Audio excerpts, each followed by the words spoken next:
Ava. Coucou tout le monde, c'est Charles. On espère que vous allez merveilleusement bien aujourd'hui. Aujourd'hui, c'est mercredi, c'est la journée de la gourmandise, mais aussi des choses simples. C'est vrai que vous nous avez demandé beaucoup sur Instagram. Si vous ne nous suivez pas encore, c'est juste en dessous. Et aussi sur YouTube, de vous faire des recettes spéciales confinement, plus faciles à réaliser avec moins de matériel et moins d'ingrédients. Et on vous a écouté, forcément, Évidemment. parce qu'on vous adore, vous le savez très bien. Aujourd'hui, on va vous faire une recette de Yann Coureur. Ça faisait un petit moment qu'on n'avait pas réalisé une de ses recettes. On l'a trouvé dans son bouquin, toujours le même, qu'on adore, qu'on vous recommande, qui est juste incroyable et qui est plein de très très bonnes recettes. C'est clair. En l'occurrence, un cookie, pépites de chocolat, noix de pécan et praliné au sésame. Dit comme ça donne envie. Mais vous allez voir qu'une fois que l'odeur aura embaumé votre appartement, ce sera plus que de l'envie. Vous allez avoir un besoin de le dévorer. Alors ça, vous pouvez le faire avec vos enfants, pour vos collègues. Là, si vous avez du monde à occuper à la maison, ils vont kiffer faire cette recette et c'est très bon. Et en plus, le praliné sésame, je sais pas si vous avez déjà goûté, c'est hyper différent, c'est hyper bon et ça se marie super bien avec le chocolat et la noix de pécan, c'est top de chez top. On lance tout de suite justement ce fameux praliné au sésame. Dans une casserole, vous versez le sucre semoule et vous le laissez fondre jusqu'à ce que ça devienne un beau caramel bien coloré. On le récupère ensuite et on le met sur une plaque pour qu'il refroidisse. Une fois que c'est froid, dans le bol de notre robot coupe, on vient mettre nos grains de sésame préalablement grillés. Nous, on les a achetés déjà torréfiés, mais si vous, elles ne le sont pas, vous pouvez les torréfier dans un four à 150 degrés pendant environ 15 minutes. Vous rajoutez le caramel bien froid en petits morceaux et vous mixez le tout jusqu'à obtenir un praliné bien lisse. Ça peut prendre un peu de temps, c'est normal, ne vous inquiétez pas. Et une fois que vous avez cette texture, c'est parfait. Alors là, vous avez vu, on a torréfié nos graines de sésame. Graines ou grains, je sais pas exactement, mais de sésame. Et la torréfaction, vous pouvez souvent vous demander pourquoi, à part apporter juste une belle coloration, à quoi ça sert? Eh bien, quand on va torréfier à plutôt faible température pendant un bon laps de temps, ça va faire sortir l'humidité des graines ou alors des amandes, des noisettes, du fruit à coque que vous mettez au four en tout cas. Et cette humidité qui va sortir, ça va renfermer toutes les saveurs à l'intérieur justement de notre fruit à coque. Ça va non seulement décupler son odeur, décupler ses arômes, mais aussi ça va le rendre plus sec, plus cassant. Hyper important. Et c'est ça qui est très important pour le praliné. Si à la maison vous n'arrivez pas à bien mixer votre praliné, qu'il n'est pas assez lisse, c'est certainement que vos fruits ne sont pas assez bien torréfiés. Et ça se comprend super bien parce qu'en fait, les hélices de votre robot, quand elles mixent, elles ont besoin de casser quelque chose de dur. Si elle a quelque chose d'assez mou, comme le sésame, lait, la noisette, l'amande de base, si c'est pas torréfié, c'est un petit peu mou, et ben ça a du mal à les casser et on garde plein de petits grains. Donc si vous voulez un praliné super lisse, facilitez le travail à votre mixeur, torréfiez-les comme on vous l'a expliqué et elles vont être très très sèches, très très dures et vous allez avoir un praliné lisse de chez lisse. Bon, trêve de bavardage, on va lancer tout de suite la pâte à cookies. Vous commencez par torréfier les noix de pécan pendant 25 minutes à 150 degrés. Puis vous les découpez grossièrement et vous les réservez. Dans un cul de poule, vous mettez du beurre bien pommade avec du sucre semoule, du sucre cassonade et du sucre muscovado.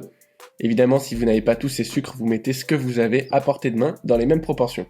Et vous mélangez le tout au fouet. Mélangez assez fort pour que tout s'homogénise correctement.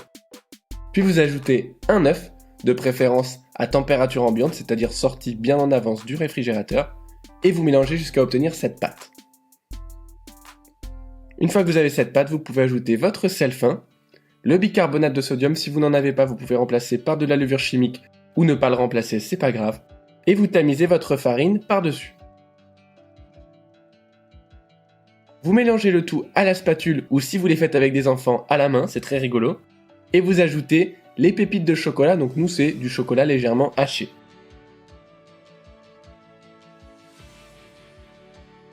Vous commencez à mélanger pour homogénéiser d'abord les pépites. Une fois que vous avez à moitié homogénéisé le tout, vous pouvez ajouter les noix de pécan qui sont légèrement torréfiées, donc très croquantes et avec beaucoup de goût.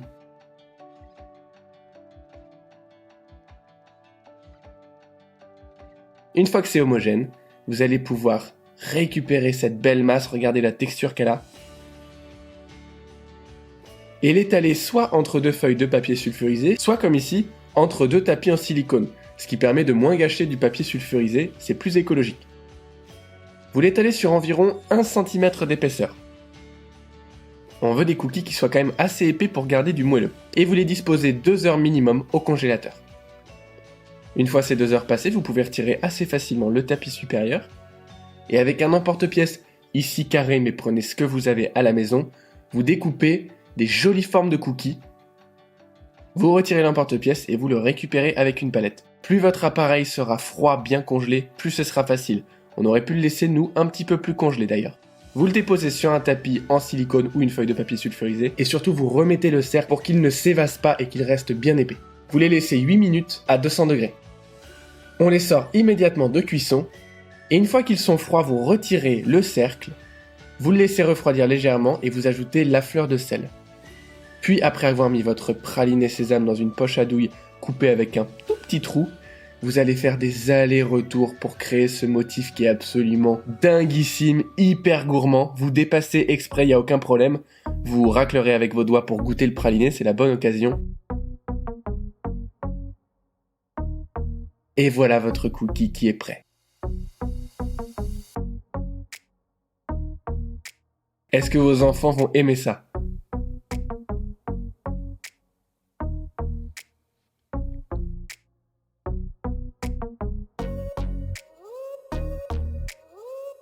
Qu'est-ce que vous pensez de ces petits cookies? Déjà, le fait qu'ils soient carrés, moi j'adore. Ça c'est très rigolo. Alors ceci dit, si vous n'avez pas de moule carré, vous pouvez le mettre à l'intérieur de cercles à tarte. Vous faites exactement la forme que vous voulez, même sans cercle, ils seront très très jolis. Mais le cercle, ça permet de garder une épaisseur partout qui est très intéressante pour avoir un petit peu de moelleux à l'intérieur. Ça c'est top. Et cette petite fleur de sel sur le dessus, ça donne trop envie. Ah, n'oubliez pas la fleur de sel, hein, ça fait tout. À la tienne.